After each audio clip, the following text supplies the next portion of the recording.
নরসিংদীতে একটা নৃশংস হত্যাকাণ্ড হয়েছে। আমরা বলেছি 24 ঘন্টা থেকে 48 ঘন্টার ভিতরে সমস্ত অপরাধীদেরকে অ্যারেস্ট করতে হবে। করা হয়েছে কিনা?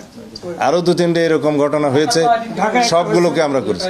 আমরা ঘটনা কি ঘটবো তার আগে তো আমরা গণক নই যেটা জানবো, কিন্তু ঘটনা ঘটার পরে আমাদের দায়িত্ব আমরা পালন করছি কিনা সেটাই হচ্ছে মানুষের দেখার বিষয়।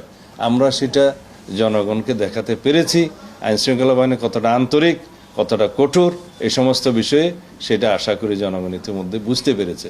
এবং আমি ইনস্ট্রাকশন দিয়েছি, আমাদের ইনভেস্টিগেশনের দায়িত্ব আমাদের। আমরা খুব দ্রুত ইনভেস্টিগেশনের মধ্য দিয়ে এটা আদালতে চার্জশিট দাখিল করবো এবং দ্রুততম সময়ের মধ্যে একটা দৃষ্টান্তমূলক ব্যবস্থা, বিচারের ব্যবস্থা করা হবে। বিচারকগণ বিচার করবেন স্বাধীনভাবে। আমরা আমাদের তদন্ত কার্যক্রমটা আমরা সমাপ্ত করব নির্ধারিত সময়ের মধ্যে খুব দ্রুততার সাথে। এমন কোনো অপরাধী বাংলাদেশে আশা করি আর উৎসাহিত হবে না এরকম কর্মকাণ্ড করতে, যদি আমরা এই ব্যবস্থাগুলো নিতে পারি এবং দৃষ্টান্ত আমরা দেখাতে পারি, সেই ব্যবস্থাটা আমরা করতে পারি। তা আশা করি আমরা এখনো পর্যন্ত আমাদের আন্তরিকতার সাথে আমরা সমস্ত বিষয়গুলোকে অ্যাড্রেস করতে পারছি।